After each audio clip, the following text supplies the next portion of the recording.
men's relay and then the women's mass start tomorrow, the men's mass start on Sunday. That will be the very final race of the season. So with 3 races to go, it's Germany who head the medal table with 2 golds, a silver and 2 bronzes. That bronze coming in yesterday's women's relay, just scraping in ahead of the Belarus team.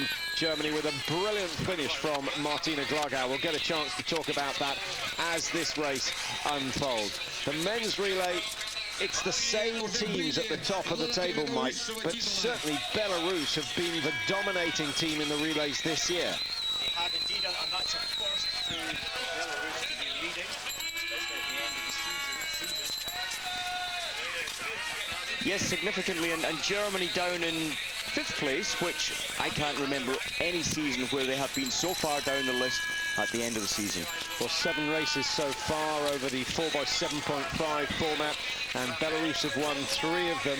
Russia, they won round 3 in Orsbly, and they won again in round 4, Oberhof, so their confidence was high then.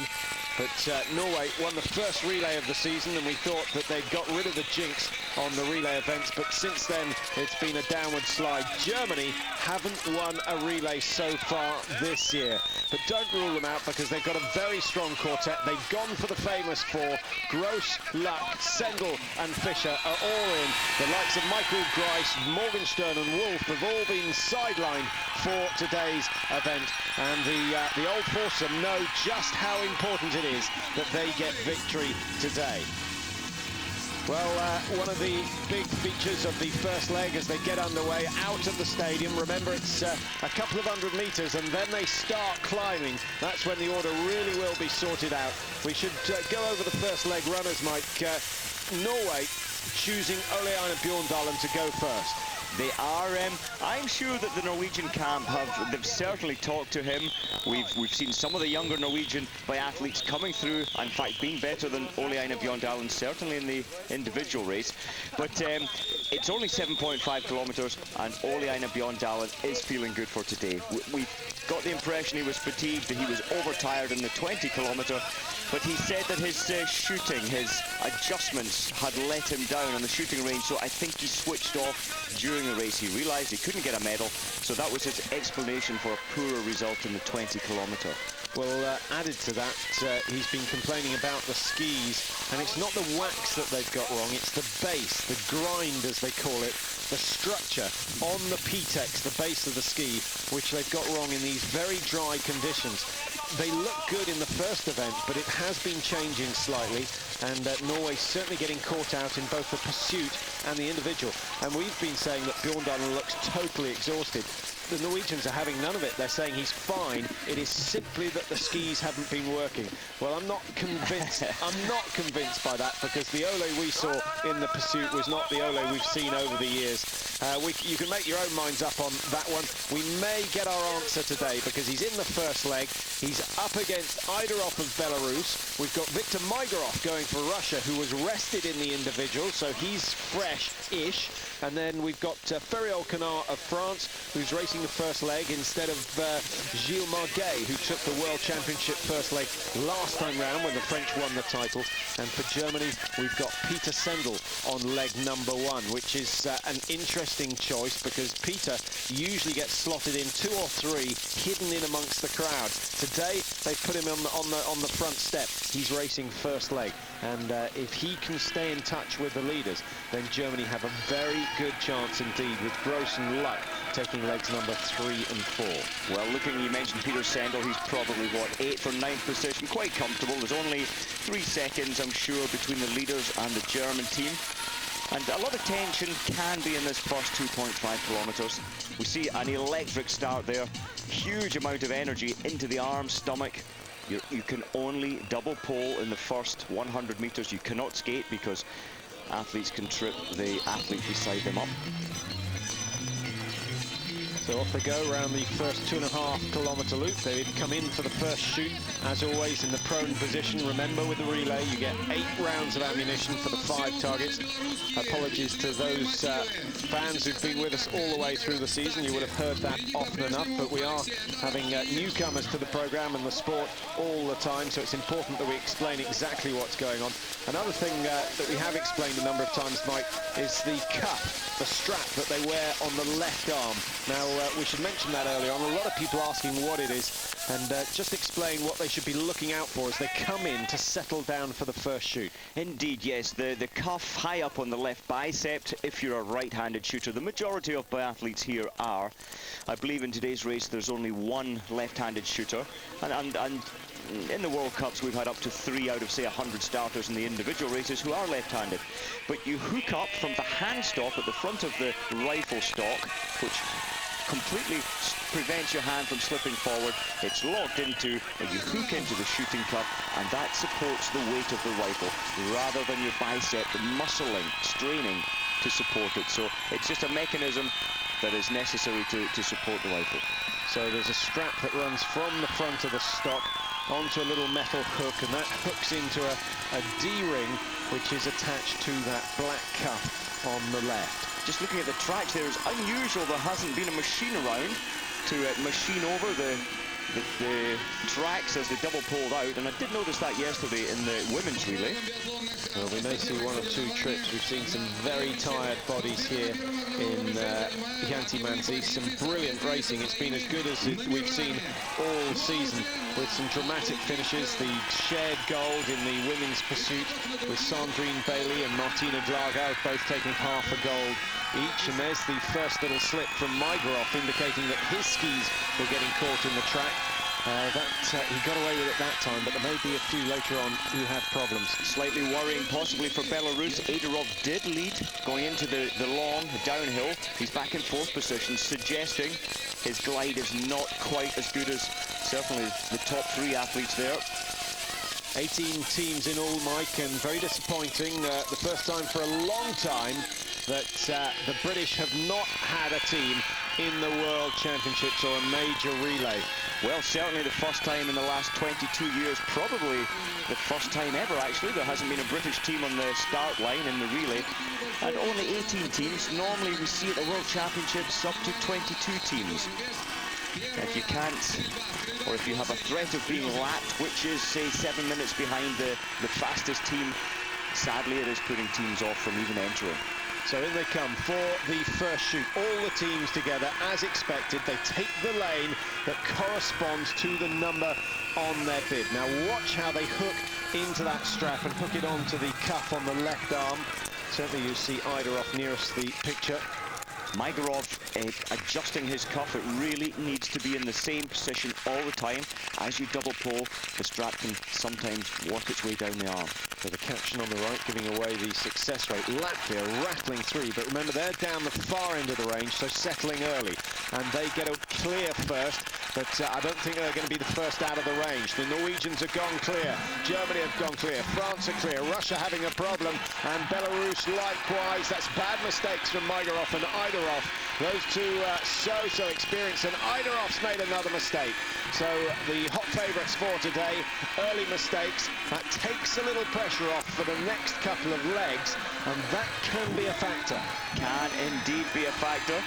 Oleaino though, beyond Dallin, he's back with a mission. Has been saying there's nothing wrong with him. Just improper, I think he classed it as, yes, improper sight corrections in the 20 kilometres, so he realised he wasn't in for a medal and probably backed off a little bit. Good turn of pace now though, climbing out of the range. Peter Sendel, as we look at the screen on the right.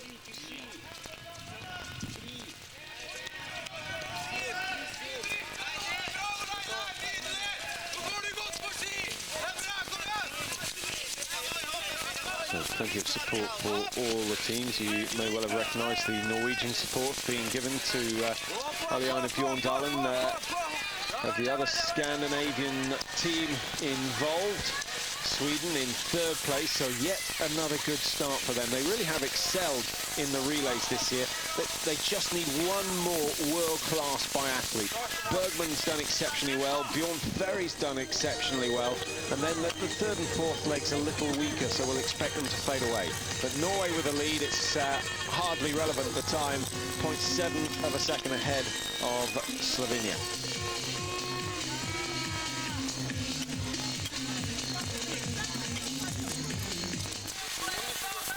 So Ole Einar starting to stamp his authority on the field here in Hantei-Mensijsk. Now the Norwegians usually put Ole Einar last. The reason he's gone first, and one of the reasons I don't believe that he's not feeling tired, is the fact that they put him on the first leg. But it's also the fact that Halvard Hannevold is skiing brilliantly and shooting very well. And I think Norway desperate to have a good marksman on that last leg. You really need a good anchorman, somebody who can cope with the huge amount of pressure. Hannevold has proved that in this competition, and that is why they put him last. What a turn of speed though from Bjorn Dalen.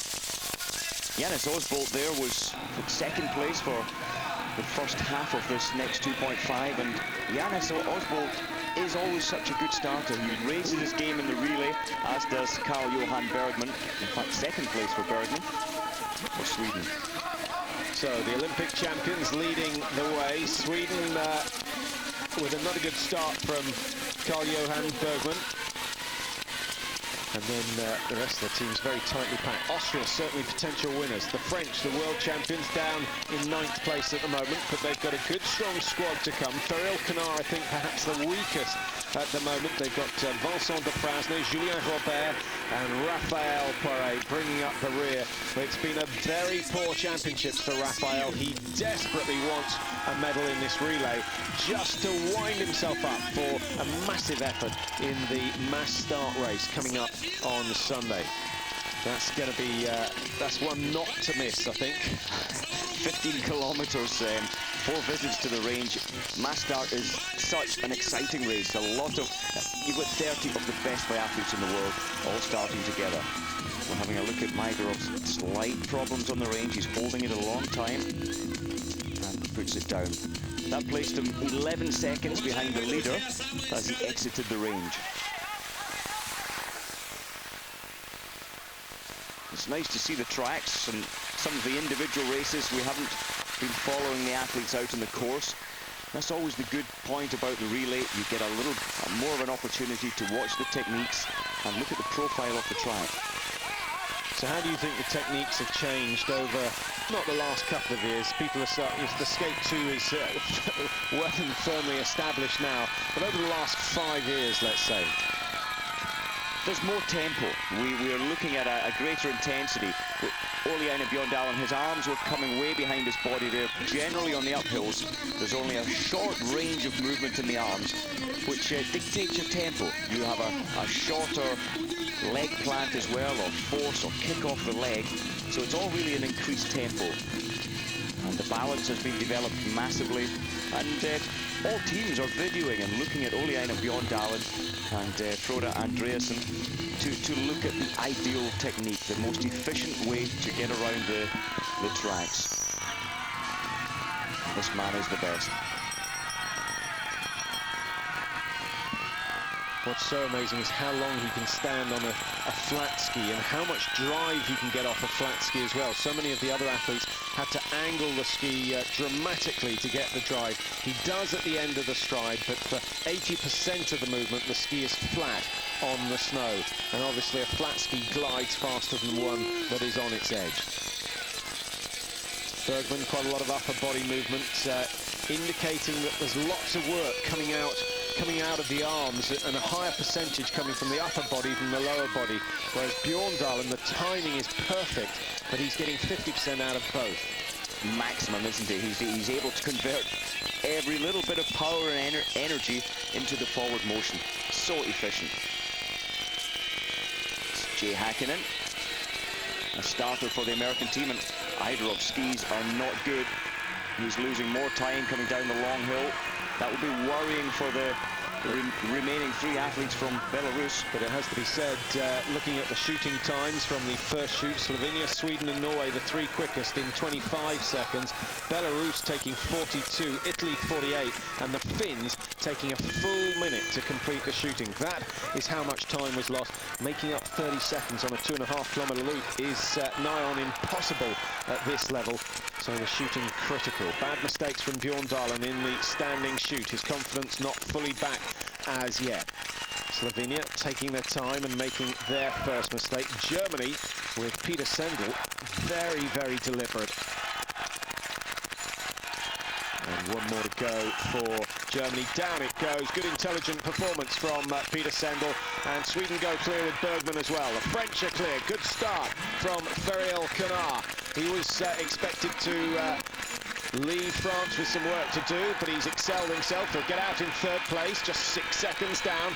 And a tough 2.5 kilometres coming for Canard now.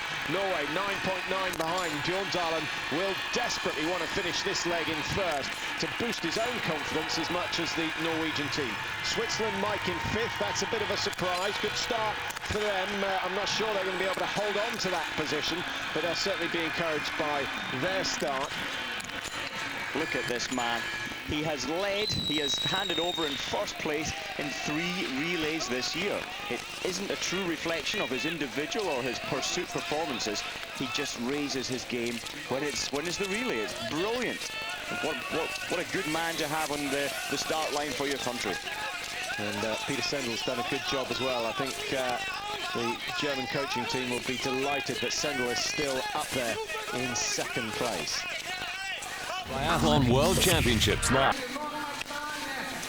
Welcome back to Hänty-Mансийsk. Here you see the situation after 2 shoots. The first leg nearly completed now. They've reached 6,500 metres, another kilometre to go. And Sweden still leading the way. Great race by Bergman. Germany in 2nd, France going well. They've shot the best so far. Feriel Canard, very fast, very deliberate, and right on target today. Norway losing 20 seconds on the 2nd shoot, but moving up through the order, going in fact ahead of Peter Sendel. So Bjorn Dahlen making up for his misses.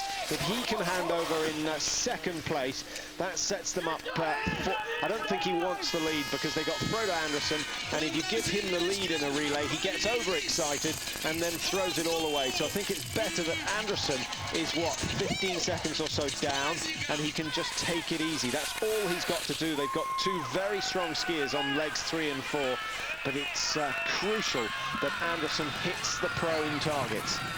Well, this is an amazing day for Sweden. Carl-Johan Bergman, he's so far ahead. And Bjorn Ferry will be getting excited, getting ready, trying to remain calm, preparing to be handed over to. Sweden only ranked 9th in the relay standings.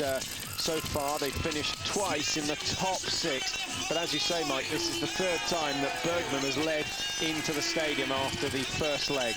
It's a good cause for those in Stockholm and Falun and Idrefjäll and all over Sweden, the ski resorts, to celebrate. But don't do too much too soon, because remember, this is your trump card, and it has been played, and now they've got to keep their fingers crossed that Bjorn Ferry can keep them in the action for the 2nd leg. Germany, on the other hand, have played their weakest first, and things should only get better for them. They should come in 3rd or 4th position. And then the French, the world champions, their title hopes, or their hopes of retaining the title, still alive. An excellent leg from Feriel Canard. Once again, Mike, looking down the list of teams, it's noticeable that the top teams, if you take Belarus, Russia, Norway, their ages, all average age over 30, 31, 32, being quite normal at this level in what is the most demanding sport in the world. That's a feature that, you really haven't even started your career by the time you reach 25. And those are athletes who have been developed from such a young age as well. Just the experience here, you need a lot of years' experience to take this pressure and be able to control your shooting. So Switzerland hand over in 5th place. They'll be delighted with that. Jean-Marc Chablot has taken the first leg. They've played their best skier first as well. So that may be their moment of glory. over and done with. We'll wait and see how the likes of Roland Svalin get on.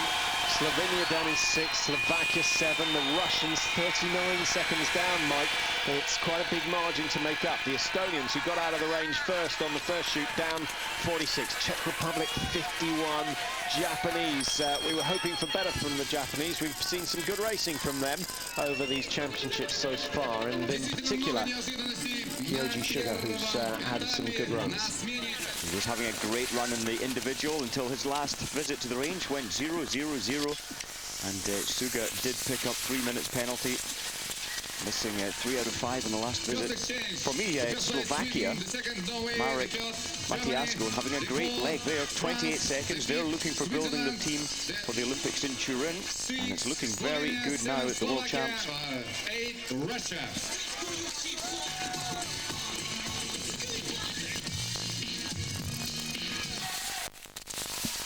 So back on course, you will have seen Bjorn Ferry go through, Frode Andersen in second, and a bit of rivalry between Frode Andersen and the man taking the German second leg, Sven Fischer. So those two skiing side by side. It's very important that Andersen doesn't try and ski too fast. He's 100% competitive. There's no question about that. He wants to produce the fastest skiing time, and he gets a huge amount of satisfaction from looking at the result sheet and saying, I was the fastest skier, and just ignoring the right-hand bracket, which tells you how many targets you hit and miss. And that's that really is his big problem. It is his big. I get the impression today, though, team orders, the coaches, Arne Edlund, head coach, must be talking to Frode and saying, right, can we just try and calm you down in the first 2.5 kilometres, try remain controlled and focused, and just relax into the shooting range. But yes, Frode Andersen did have the fastest ski time in the 20 kilometre, always top 3. You could say he's top 3 in ski terms in nearly all the races he competes in.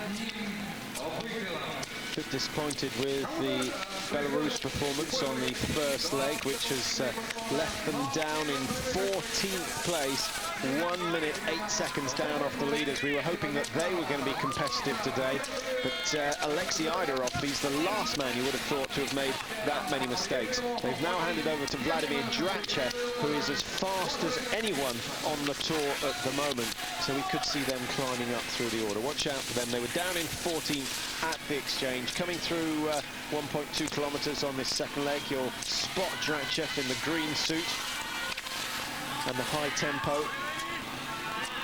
Ridiculously high tempo. It does put Drachev under a huge amount of pressure. His strategy, he'll have to have rethought his strategy, did not expect to be handed over to in 14th position. Now he has to attack this race, to totally go for it.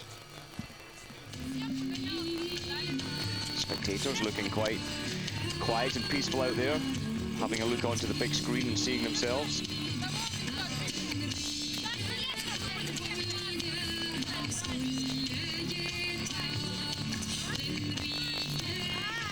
Could only be a Frenchman, not only by the suit, but also by the style being used.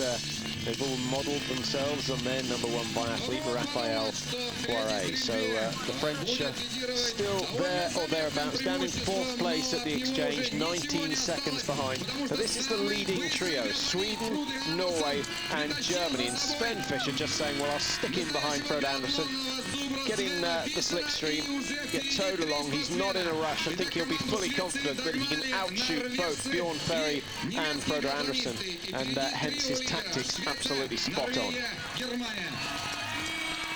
Well, Frode is looking so relaxed in second place, looks effortless. And Bjorn Ferry does set a burning pace, a difficult pace. It's no slow pace out there at all, but Frode, for me, is looking today as if he's in control. Well, looking at their shooting performances over the season so far, Frode Andersen, 67% hit rate in the prone position. This is where Norway must hold their breath, because that means that he's likely to leave 1 or 2 targets standing at the end of this shoot, which could be fatal as far as Norway's chances are concerned. Germany with Sven Fischer, he's only got a 79% hit rate in the prone. He's had his problems this year as well, and Bjorn Ferry in fact, the best shot in the prone position this year with just over 80% hit rate, but none of them are as a top-notch marksman. You wouldn't know. Second leg, Sven has been and has the ability to be again in the prone position, but some errors coming into his game this winter. And we've seen the windy days prior to this day here in Hänty-Mансийsk. Does make an effect. So gusty wind putting rounds off. This is the moment of truth for Norway, you feel, with Frode Andersen taking it. He got the nod, having been in that Olympic team that took the title in Salt Lake City just 13 months ago. So, Fischer nearest the camera. Bjorn Ferry of Sweden in the middle. Frode Andersen on the far side and the first to strike. And the first to miss. Sven Fischer, no mistake so far, rattling through. Note his blocking mechanism, but the pressure getting to all of them in the end. Two mistakes now from Andersen. He's got to avoid the penalty loop, otherwise Norway will ruin their chances. Fischer getting tied up in the tension of it all. Andersen with another miss, and Bjorn Ferry not quite sure what's going on, taking a huge amount of time over that last shot, but down it goes, and Germany and Sweden get away. Frode Andersen is on the penalty loop. Well, just the news the Norwegians did not want, and Norway will drop from third position. Well, I guess they were equal first, really, because they all came in together. One loop to complete. They'll drop behind France. They'll go behind Switzerland, who've gone clear. Good run from them. And the Estonians back in business, Mike, with another 5 out of 5. Well, quite an amazing turnaround there. Frode lost his feeling, lost his position a little bit on that visit. And one penalty loop. The wind, we can see the flags there, just slightly fluttering in the wind, not a big deal. But it's nothing compared to yesterday, and a number of the teams went clear in... no one went clear all the way through yesterday's relay, but they certainly shot better than Frode did on this occasion. So more drama for Norway. They thought that Frode had sorted out his prone problems because he shot reasonably well in the prone position here in Russia. It's been the standing that's been his problem, and surely his standing can't get any worse than that first performance. 35 seconds down, Norway, and a lot of skiing for Frode Andersen to do now, which means he's got to push the boat out. He's got to go right onto the edge, and he really can't afford to slow down when he comes in for the second shoot.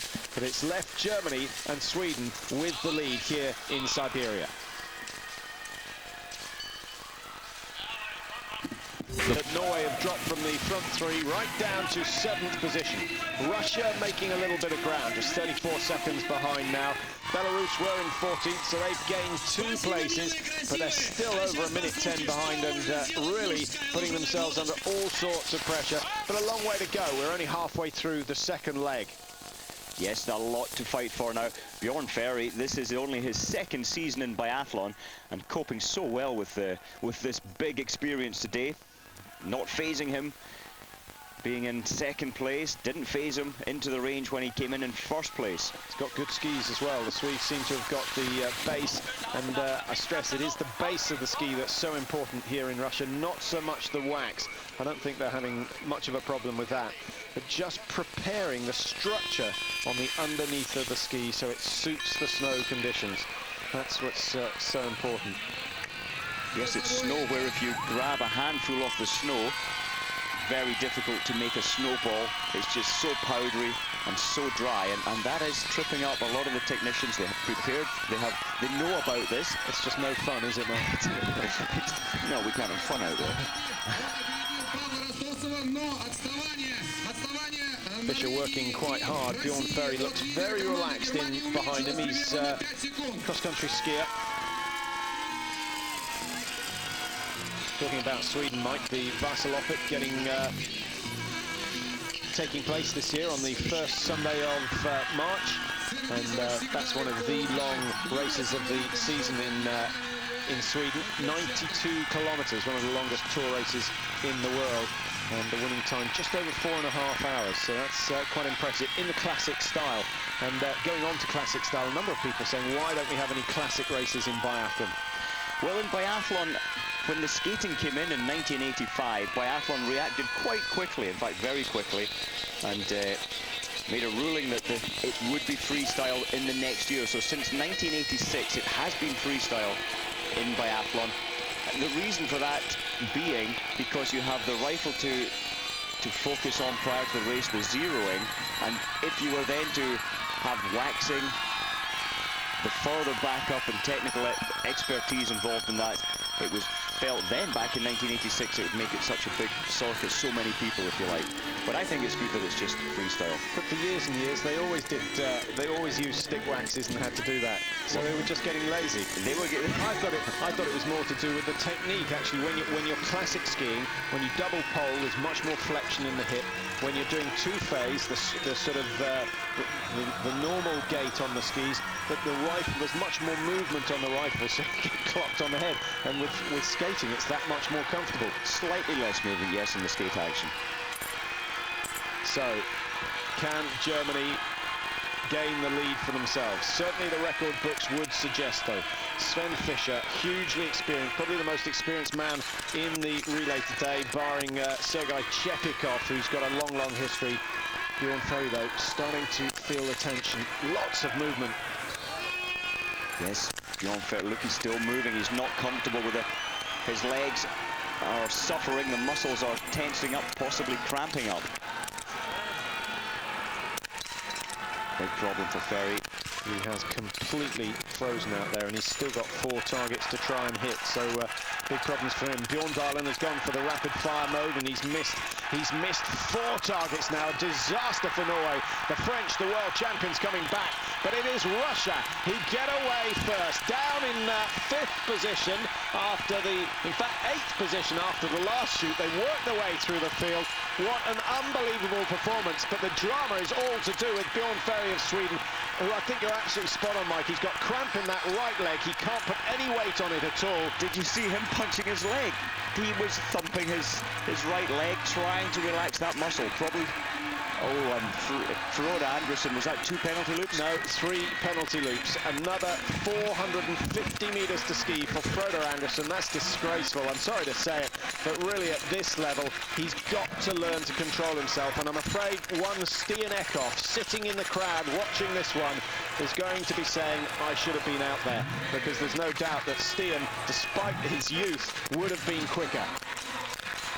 And Sweden eventually get the targets down. Now we want to watch out for Ferry's skiing, because if he's got problems, if he's got cramp, he's going to really struggle over the last 2,500. Well, looking at his... When you're supporting the rifle, you just need an equal balance through both legs. You do have a certain amount of tension going down through the supporting muscles, but totally cramping up. I did get the impression his ski was slipping away from him, but these mats, they're quite sticky, quite grippy, and that should not have been the case. The ski, if you have weight planted on the ski, normally it's very stable. So the Russian coaching team there, old Mr. Gobolev, looking, I think he's looking more surprised than anything else that his team have come through from 8th to 1st in one shoot. Pavel Rostovtsev, we've heard of him before, multiple gold medal winner down in Pokluka 2 seasons ago. Missed out in the Olympic Games, but Rostovtsev, a very reliable performer in the relay, and he's put Russia into pole position. Germany not giving up with Sven Fischer right on his heel, and the French team with Vincent de Frasner have moved up into 3rd place. Good recovery by them as well. They're just 7 seconds down when they come out of the range. Looks as though de Frasner is closing down on Rostovtsev.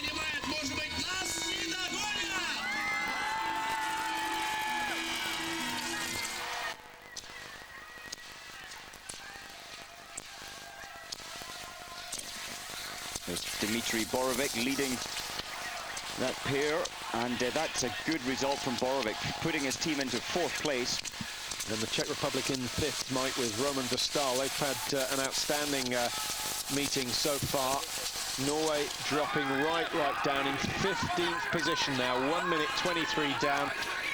It's not an impossible task for them to come back, but remember, they have already used their trump card early on at Bjorndalen.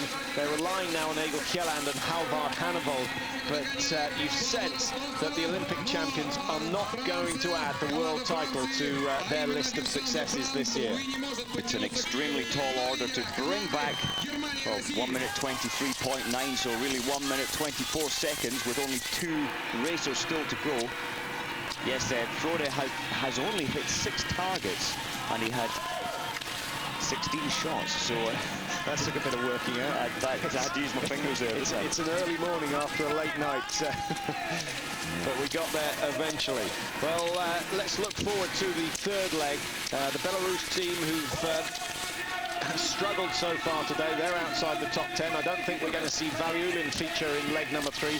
Sergei Rozhkov of Russia is going to be playing a key role after success from Pavel Rostovtsev. This is Pavel on his standing shoot. Very quick, very, very accurate. He's so focused. He's not the ideal build for a biathlete. He's tall, skinny, but my goodness, he finds a stable position somehow. Sven Fischer, bulky, strong. He's suffered a few hiccups over his long career, but looks very, very calm here. I think the German team making a good decision to put Sven Fischer in on the second leg, and he has in fact come through to overtake Pavel Rostovtsev in the closing stages. He'll hand over to Rico Gross, who's had the most successful championships so far. A gold, a silver, a bronze. The chances are he's going to add another medal to that tally. What is it going to be? Could Rico Gross take a medal in every single race of these championships? Well, that is some achievement if he does it. Certainly at this point, it's looking good for Germany. Rostovtsev in the first race here only took 63rd position in the 10 kilometre, and on that day the team admitted that the skis were prepared so badly. They tried so hard. Sometimes when you panic too much and you over try, you test so many different waxes, it confuses the system. You want to try and keep it simple. And there he's taking a stumble. Those are the tracks we mentioned earlier. Normally they have to be leveled out after the mass start so that you don't trip up in the cut track, which is used in the mass start. Sven tripping up on his ski poles. So there's Rico Gross, who's taking over for Germany. For Russia, it's going to be Sergei Rozhkov, who's lying in 18th place in the World Cup rankings. And then for France, who are in 3rd position at the moment, it's going to be Julien Robert, who's lying in 19th place in the World Cup ranking. So advantage very much going to Germany on paper, because Rico Gross is number 3 in the world so far this year. And as we know, he is having the World Championships of his life. Almost incredible to think that he had to be talked out of retirement back in 1998 after the Olympics in Nagano. And my goodness, the man who did that deserves a pat on the back, because Rico Gross excelling himself here in Siberia. Germany, France, Russia, the leading 3 at the halfway stage of this men's 4x7.5. Well, keep your eye on the caption below. The Czech Republic, they've had an outstanding meeting. They took gold with the women. Katerina Holovachova taking a gold for them. And they've had 2 bronzes, one from Katerina and one, of course, from Zdenek Vitek on the opening day of the championships. Well, this race is so tight at the sharp end. 6 teams within 39 seconds. Really is wide open. Look at Switzerland. 9th, only 52 seconds. And Finland, who were a minute behind after the very first shoot, have cut that to 56 seconds. So they've climbed up through the order. A little 18 teams, remember, entering this relay. Still the Norwegians to come through. There they are, 1:13 down. So Anderson gaining 10 seconds on that last loop, but that's not enough to make up for his errors. Lots of spare poles out on the course, Mike. The tension's starting to rise here. The tension, as you mentioned, 10 seconds. 10 seconds is the time it takes. If you miss one target and you hand feed a spare round, get back into position and fire the spare shot, that is 10 seconds. So although he's fast out there on the tracks, the fastest by 10 seconds, total of 30 on the 3 loops, it doesn't make up for poor shooting. Well, there you see the top 8 positions and how tightly packed it is. I'm a little concerned for Russia because Rojkov's certainly not as quick as Rico Gross, and if he tries to stay with the German, then we could find that the Russians miss targets on the first shoot. Rico Gross starting to turn it up, the last section of the climb, and he's opening up a little gap, Mike. It's only 3 or 4 meters, but I think it is significant as they work to the top of the climb and then back down into the stadium for the first shoot on this 3rd leg. And we can guarantee this is a fast-paced. Rico has had great form in all the races here, really did come into his best form of the season. And it's a great feeling when that happens for the big occasion. Well, talking about great form, Mike, plenty of emails coming in. A number of people, David Sampson for one, wanting to know how long these men, or biathletes, I guess any athlete, can stay on top form. That's a big question and a difficult question to answer. In my opinion, when you look at the world's best, Oleaina Bjorndalen, from the 6th of December until just 2 days ago, he was in top form. His form in every race has been the fastest, so he hasn't fluctuated. So he's holding top form, in my opinion, for 3 months. There is no major fluctuation. I think it's fair to say that you have a long peak, and you'll have a major peak in that which may last 1 or 2 weeks maximum. Even less than that. But there are so many factors to take into account. It's really illness is the thing that puts you down, and if there are bugs going around and you're at this level of fitness, you are more susceptible. Many people think you're immune, but you will pick up any bug going, and when it hits a camp, an athlete's village, so many people go down at the same time. We saw that in Val di Fiemme at the cross-country World Championships, with many of the top stars being struck down with stomach bugs and flu-like symptoms. But as you say, Bjorndalen's kept it going for 2-3 months, and the key is to keep the batteries charged up. Give yourself rest as well as the hard work. A good positive mind, as you say, good team environment as well. You need good surroundings, you need to have your lifestyle in place, have no major problems here. But for the likes of Rico Gross, I mentioned there, he is coming into the best form of his season, so he really is having a major peak in his season. I suspect this would only last 10 days, 2 weeks maximum. This is great intensity, great form, so it changes with different people. But it amazes me Oleaina Bjorndalen can keep top form from December right through to the end of March. There's the physique of Rostotsev. Well, he would have picked out the major muscle groups because he's not short of them. The lats very well developed. The muscle that runs down from the back of the armpit down to the waist, and the triceps also doing a lot of work in this sport. And more importantly, less thought of though, is the abdominal area, the muscles of the abdominal muscles and the back muscles, so important.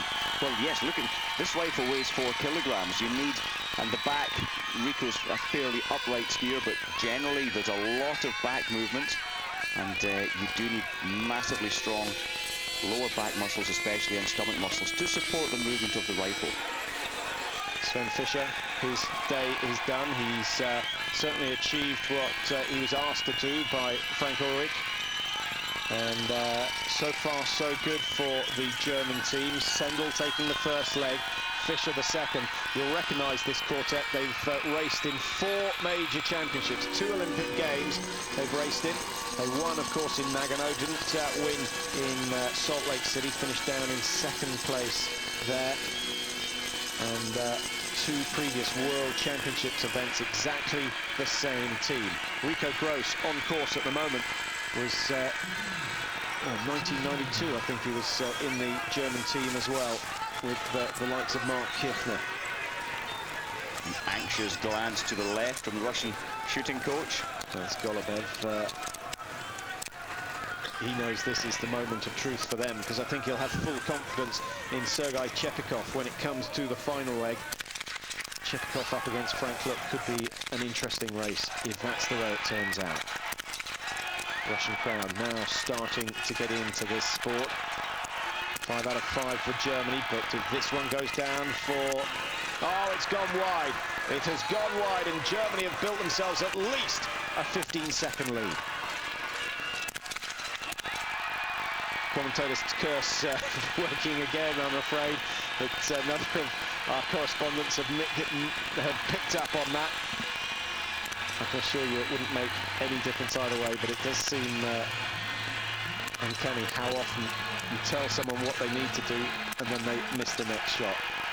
Czech Republic going well. That's brilliant news for them because they've got their best skier on the last leg. They've been brave enough to do that. Zdeněk Vítek is going to be running leg number 4 for the Czech Republic, and certainly if they stay within 30 seconds of the leaders, they're going to have a chance of winning this event, and that would be a turn up for the books. 33 seconds down.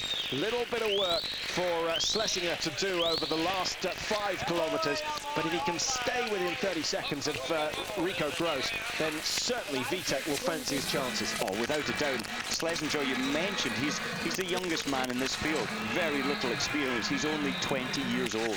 When you say the average age of the Russian team, over 32, Schlesinger must have a good future ahead of him, putting Czech Republic in 3rd place. Norway going from 14th to 5th in the space of 3 kilometers. It's a very topsy-turvy race here in Hänty-Mänsisk, but the leaders at the moment, Germany, and they've been there for the last 15 minutes or so. One or two teams still stuck on the range. The Estonians having problem, the Japanese down in 13th place. They've just gone out 1:26 behind, but it's Germany, Russia, the Czech Republic and Estonia back up into 4th position at the moment. Welcome back to Hänty-Mänsisk. All sorts of drama here in the men's 4x7.5 relay. The Olympic champions from 1998 leading the way at the moment, making up for a massive disappointment in Pokluka 2 years ago, and of course the fact that they didn't win the Olympic gold. But Germany have the lead. Russia keeping the local hopes alive in 2nd place. Norway gaining ground slowly with Egil Gelland. But Mike, the world champions, the French, have gone from 3rd down to, where are they, 16th position in one shoot. And a disaster for Julien Robert. Amazing. I cannot understand it. Julien Robert, leading into this race, is the season's overall best performer on the shooting range. He is the world's best shot in the men's biathlon. He's missed 4 targets. On a non-windy day, he's missed 4 targets. He's had 8 shots and he's only hit 1 target. And he's taken over a minute to get the targets away, which would suggest he's had problems. Maybe, and we don't know yet, we probably won't know before the end of the race, maybe he's taken a fall on that hairpin bend. I think actually what's happened is he was in 3rd place.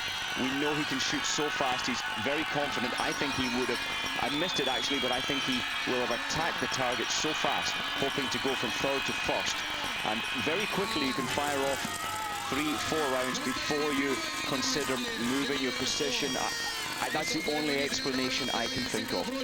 So unusual for this man to only hit 1 target with 8 shots. But the French have been on the penalty loop 4 times. No other team matches that performance. We know the Norwegians have been, in fact the Norwegians do, they've been on the penalty loop 4 times as well. The most missed targets coming from the Italians. That's a disaster because Reni Catranucci gave the Italians a good start on the 1st leg, but Villamo and Davis Dacanal have faded away since then, and Italy, I think we can safely say, will not feature in the top 5 places. The main battle looks as though it is going to be between Germany and Russia. Belarus, the team that have excelled themselves this season. They've had 3 wins. They're #1 ranked relay team in the world, but things going wrong for them. Vladimir Drachev unable to make up ground after a dreadful start from Alexei Idarov. But Germany are just where they want to be. But I was a bit surprised that Rico Gross was put on leg number 3. I know why it is. It's because of his performances in Oberhof and Ruhpolding this year, where he froze on the last leg, and Frank Luck has been brought in. Do you think that's a good decision, or do you think Frank Luck now has too much pressure on his shoulders? No, I think it's a good decision. Rico can certainly handle pressure, but you're right, he's faltered a couple of times in the relay. But we know since 1988, Frank Luck is brilliant in the last leg of a relay, and the German coach is sticking with that. Well, the hit rate 91% in the standing for Rico Gross. He's been the best on the tour, but he's thrown one wide already, which gives Rojkov of Russia a little bit of a window.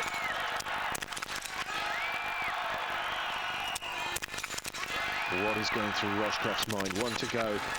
And that's gone wide as well, so the chance of getting level with Germany has gone. Now, take your time, make sure this must go down. Down it goes, Rojkov's out. The damage is limited to one round, and Germany keep the lead, but they certainly aren't safe in gold medal position. The Czech Republic now settling alongside, I was going to say alongside the Russians, but the Russians are long gone. This is a big day for Mikhail Schlesinger. Third place for the Czech Republic. On the third leg, it's unusual, but it's brilliant. First miss for Schlesinger, though. And again, the nerve's starting to get to him. He's got to control himself, because we've still got Norway chasing. The Austrians will be looking for a medal as well. First mistake from Egil Kjelland. Ukraine rattling through the targets. Mistakes all over the place. Will Belarus go through them? No, they won't. Their chances, well, still won't give up their chances of winning, but that would have been a vital hit had it gone down. And eventually the Czech Republic go out in third place, but they've lost a lot of ground. They were only 30 seconds down. That lead, that is now extended. They're going to be in fourth, in fact, because the Estonians have moved up into bronze medal position. You can see the Czech Republic in fourth, 103. That's 3 misses plus 1 penalty loop at least that they've got to hope that the leading teams make. And then Sweden in fifth place still. That would be a PV if they can hold on to that finish. The Austrians, who have won relays before, 1:14 behind. They're all quick. It's just dependent on whether they can hit the targets. Exactly the same scenario as with the Norwegians. And as yet, Austria and Norway have both had real problems in the range. Germany, though, cool, efficient as ever. Very clinical, very controlled for Rico Gross. Did use one spare round, lost about 8 seconds on that procedure. Now Rojkov trying so hard to catch up with Rico Gross. It's unlikely, but that will be his aim to the handover. So what a final leg we're going to have, and as you can see, there's a major gap, over 52 seconds between Russia and Estonia.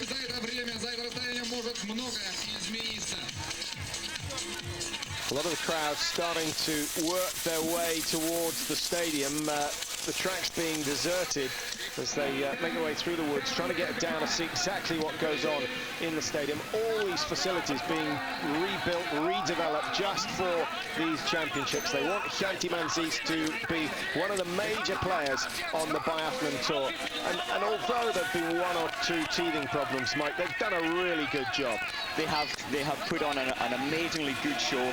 Yes, the initial teething problems, in fact, the French team, when they arrived at the new hotel, they unpacked their bags, but the rooms, the colour of the water coming out of the taps, the plugs in the rooms were kind of falling out, and the French team demanded to be put into another hotel, and they were allowed to. They're just soft. Just soft. You've got to put up with those few problems. Maybe they're spoilt as well, because it's quite a rich tour now. They've done very well over the last few years, the IBU. Yes, when you come to a place like this or any other place, if those are the facilities on offer, you have to put up with it. Yes, you can maybe imagine what they'd get if they went to Aviemore. Come to the Highlands. Hey, well, it would be nice, wouldn't it, if we could just guarantee a little bit of snowfall, perfect terrain up around Loch Morlock and up towards the Cairngorm Mountains. But we're going to need a little bit of global cooling, I think, before that is likely to happen. Incidentally, while we're on the subject of venues, why don't France hold a major World Cup event? Of course, we have the Olympics at Les Saisies back in '92, but we haven't had a World Cup there since. We haven't, and there were only World Cups in France in the couple of years leading up to the Olympics in '92. You have to stage a World Cup to show that your organisation is up to speed. I have heard, I can find out I get the impression that this one next season going to be staged in France. Well, we'll try and catch up on that before the end of this season, which gives us 48 hours to do so. We'll make a mental note of that as we watch Rico Gross coming in once again. He has done just what he has been asked. Peter Sendel, Sven Fischer, now Rico Gross. A faultless performance from the German team so far, and it's going to be Frank Luck that has led Germany to so many victories in the relay, who leads away first with just 7,500 meters to go, but he hasn't got much of a lead over one of the long campaigners, Sergei Chepikov of Russia, who is taking the last leg for them. And Chepi, the old boy of the Tour, 36 years old now. He took a gold medal in the relay in the Olympics in 1998 in Calgary. He got the gold medal in the relay, taking the final leg in the World Championships in 1989. And here he is in 2003. He's in the position to do it again. It's truly amazing. I'm thinking even further back, Patrick. Back in 1986 and 1987, Chepikov was the world champion in those two races, but also alongside him on that day was Frank Luck. So they've both been racing at the highest level since 1986 and 1987. Two oldest men on the Tour. Combine their ages and you get the grand old age of 71. And here they are in the toughest sport in the world, going for gold. Germany have the advantage, but it's a slim advantage, and Chepikov will go like a rocket to close that down. It was 7 seconds after the last shoot. Rico Gross has extended that to 15, but Chepi won't worry. He'll just keep his eyes focused firmly on the backside of Frank Luck, and he will know that it's going to come down to that last standing shoot.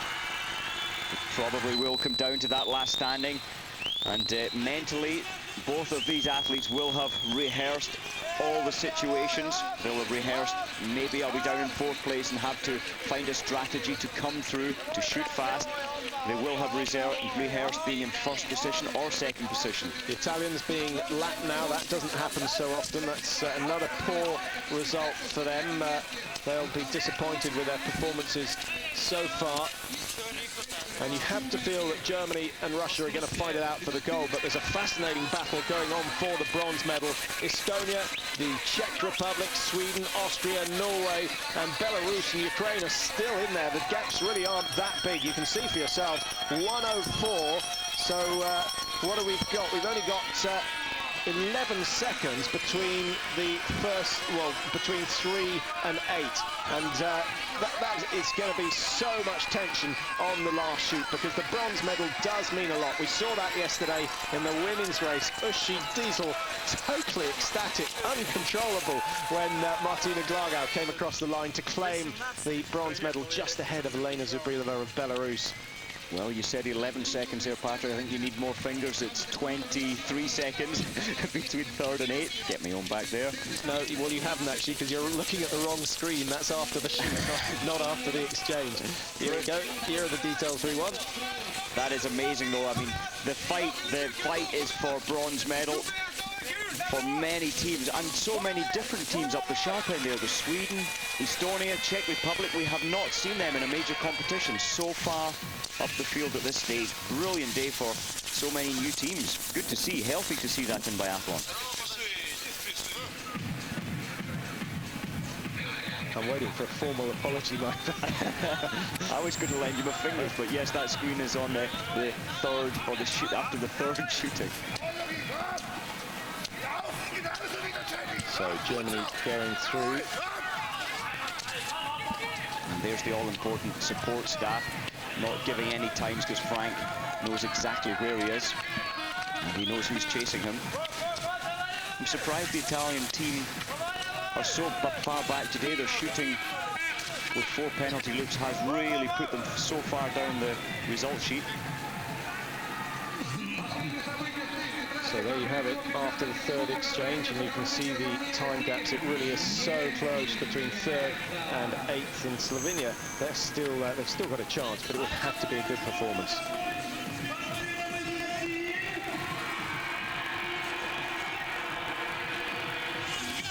So the tension building. Here are the French, the world champions, and Raphael Paret, well, frustrated to say the least. starting in 16th place, and it has been a disastrous run for Julien Robert. Hands on knees, he'll go and find a nice little snow hole somewhere to hide himself and recover from this performance. But the French are out of it, but there's such a good race going on for the bronze medal and, of course, for gold and silver, that we'll focus on the main part of the race. Incidentally, if you were with us yesterday, apologies for the loss of pictures. Our feed is coming through Asia, and of course with all the action going on in the Gulf, everyone wanting their little bit of the satellite feed, and that was the problem, just too much traffic, and we lost our picture. We were expecting the same today, but it hasn't happened. And a slightly strange atmosphere because of all the activity in the Gulf, Mike, because of course most of these athletes here are members of the military, the armed forces, and so mixed feelings. Russia and Germany won't be so concerned, but certainly a number of the British biathletes have had to abandon their sport and head south. That's right, yes, and in fact the IBU did have a meeting, called a meeting, discussed whether the championships should continue, and they thought, well, we're using weapons here and we can show that the world can come together in sport and world competition, so they made sure this show would continue, and I think that was the right decision. Right away, hope you're enjoying Eurosport's coverage of the Biathlon World Championships. Just 2 days to go after today, but for this man it will seem an awfully long time. Frank Luck leading the men's relay for Germany.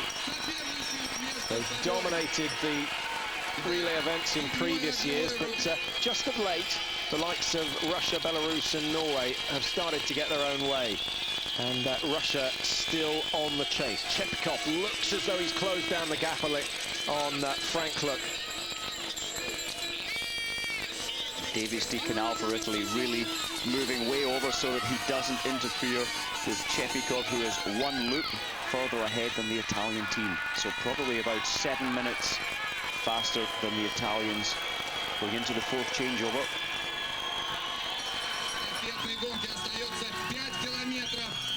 Frank just putting his sunglasses on top of his head, letting the eye adjust to the... It's not too bright today, but letting the eyes adjust to the light, the change of light. Little slip there. So Frank Luck, who was in the relay team that took Olympic gold in '92, he did the same in '94, and the same again in Nagano in '98. And of course, the Germans winning the world title back in '97 in Orsbury. Essential that he goes clear on this first prone. Mistakes with the drills from Sergei Chepikov, and the targets are down before Chepikov gets the first round away. Ominous signs then for Germany and the Russians.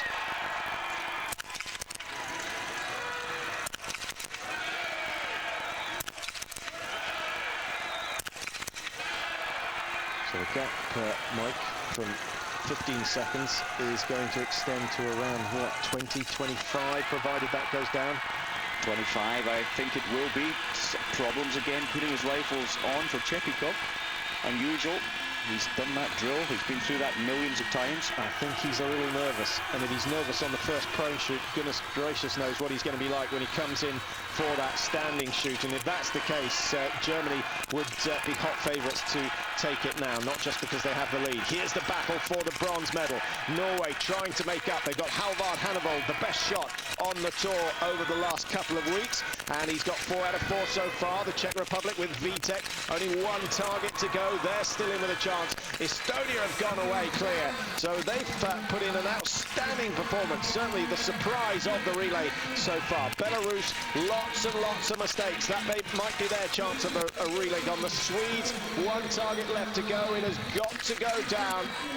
Remember, the Swedes playing their fastest 2 in the first 2 legs. They've done exceptionally well to stay up in contention, but they're going to struggle from here on in. Still another 5 kilometres to go, and for each kilometre they've got 1 target left to hit.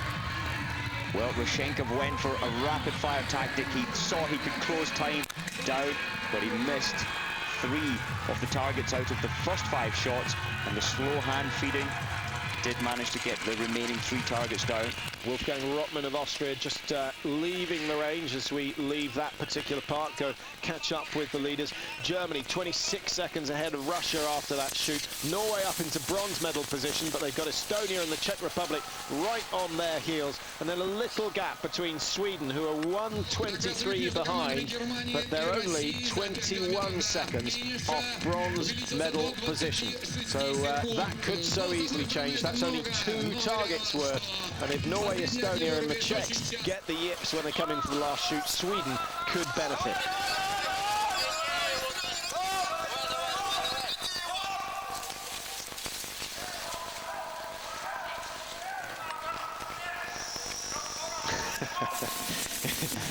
being an athlete's bad, but being the coach is even worse. And Monsieur Golubev not enjoying this occasion much, but should Frank Look make mistakes when it comes to the shooting, then I think there'll be a big broad smile on the face of the Russian coach.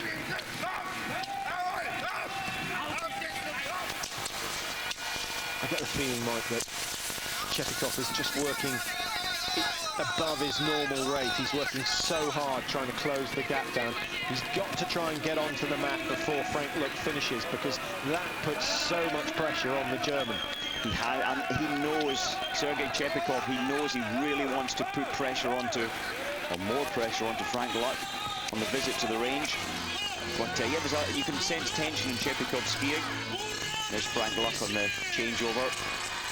15 seconds he had in hand after another excellent performance from Rico Gross, who is almost certainly going to claim his 4th medal of these championships. Norway and Estonia side by side. It's Indrek Tobrelutz of Estonia taking their final leg up against the winner of the individual race, Halvard Hannevold. So you'd fancy Hannevold, but in this sort of situation, anything can happen.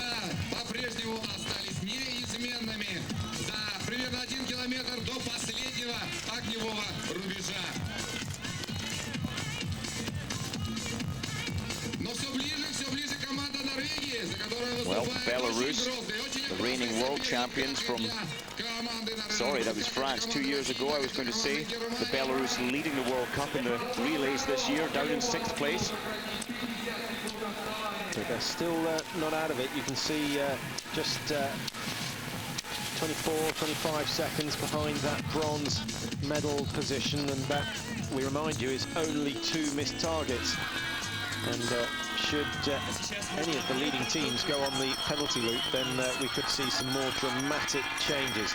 But Frank Look has just the position he wants, and he can afford to slow the skiing. He'll know that he's got 24 seconds in hand, and I think he'll come in nice and steady. What will he be thinking of?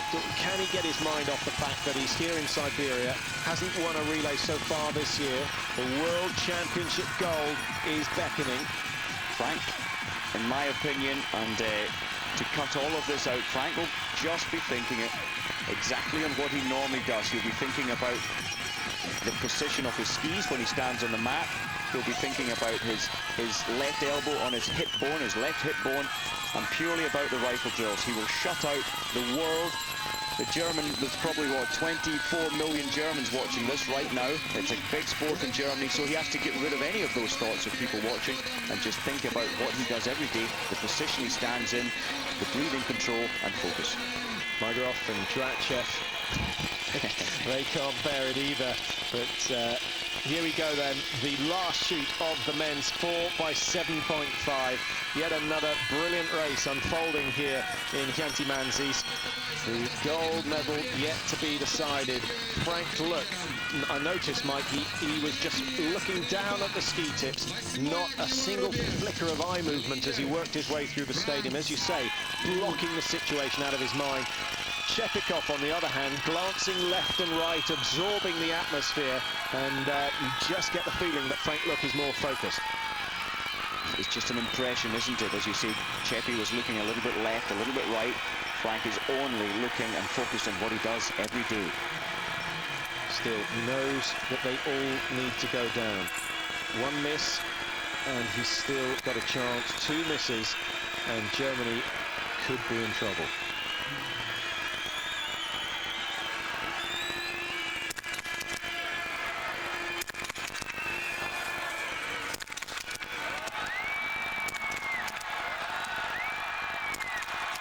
Well, you have to say that the behaviour of the crowd is not the best.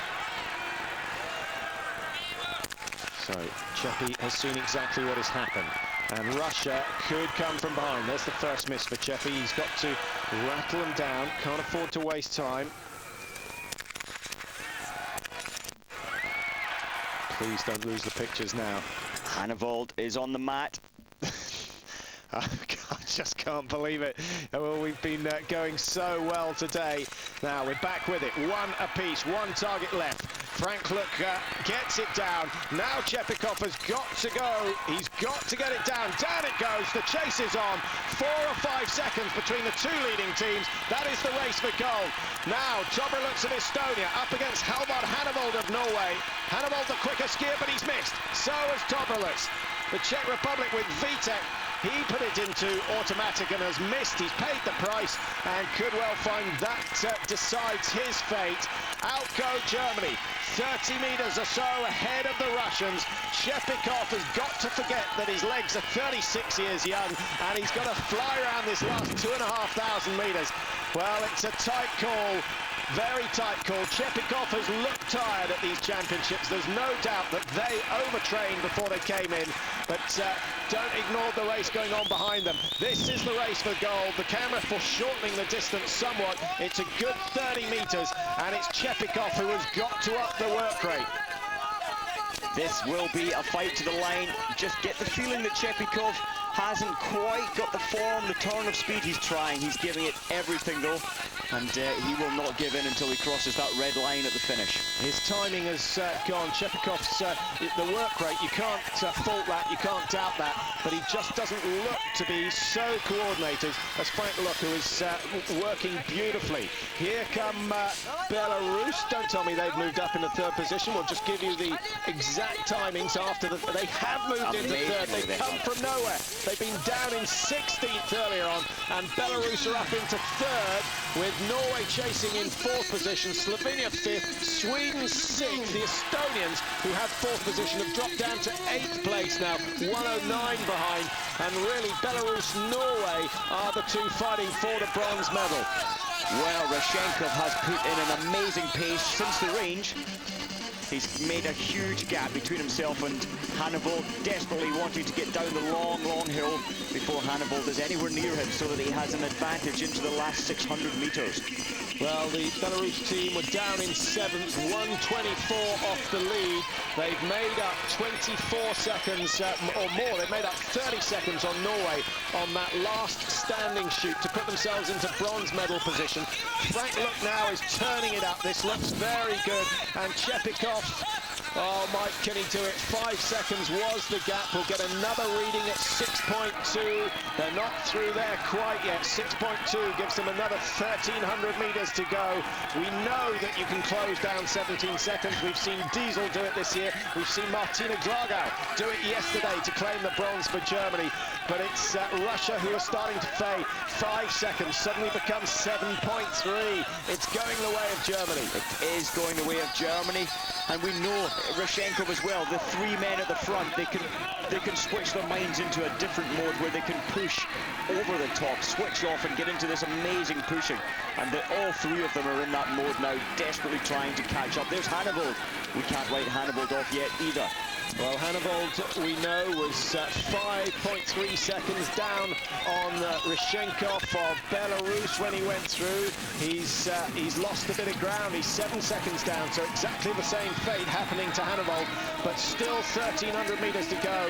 And we know that if you start the sprint too early, you pay the price later on. We've seen that on so many occasions here in Hänty-Mансийsk. So I don't think the medals are quite decided yet, but Frank Look looking very, very convincing out front. Russia still in second. Chepi is all over the place. The body is swaying left and right. His mouth is like a basking shark. He's trying to take in so much oxygen. But I think it's all to no avail, because Germany cruising away. or are they? Or are they? It's going to be tight, this last 5, but there's 800 metres from this point, but the flat 500 here coming into the stadium, this is hell on legs, this is hard work, this is really tough going. I think they know that yawn from Victor Microff is one of resignation. Germany coming into the stadium, and you have to give them credit. It's been a superb performance all round. All the other teams have had a weak leg. Not so for the Germans. It started with Peter Sendel. He was the one that they were concerned about, but they put him first, and he held good form. Sendel coming in the top 3. Sven Fischer, then Rico Gross, and finally Frank Luck, the man who has brought Germany home to so many gold medals, is going to do it again. I cannot see Chepikov being able to pick it up with just under 500 metres to go. Not when this man is so focused. Frank is not wanting to let go of this gold medal. Germany have held on to it almost throughout this whole race.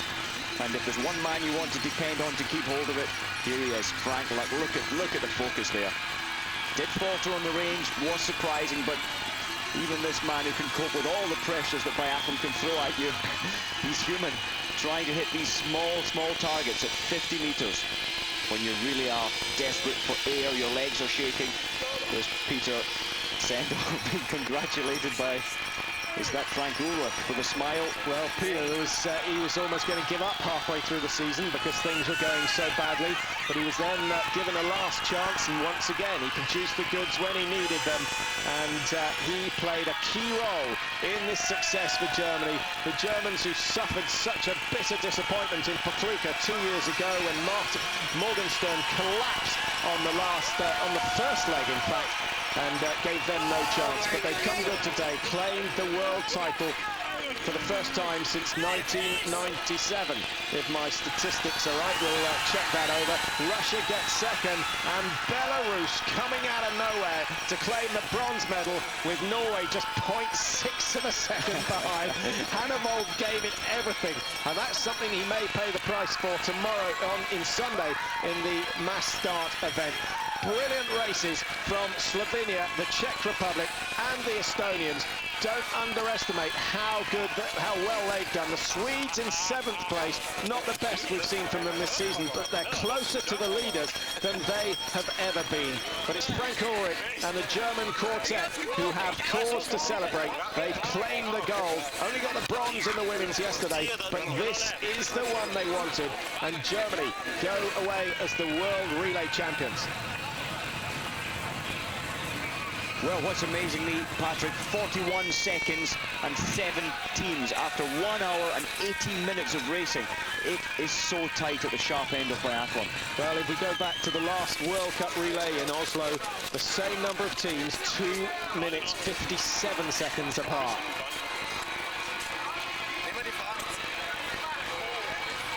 Peter Sendel really does look delighted, because there's every chance that this will be his last season. This might even be his last race, but I think we'll probably see him in the mass start tomorrow. Only on Sunday, keep getting that wrong, only the top 30 in the world allowed to enter the mass start, and Peter currently ranked at number 22, so he should go for it. Do you know, I think Peter Sendel may well stay on in biathlon when the World Championships next year are in Oberhof. Oberhof is the place he knows so well, trained there, introduced to biathlon from the age of 8. So I wouldn't be surprised if Peter Sendel will be there and even making his world champion winning team next year in Oberhof.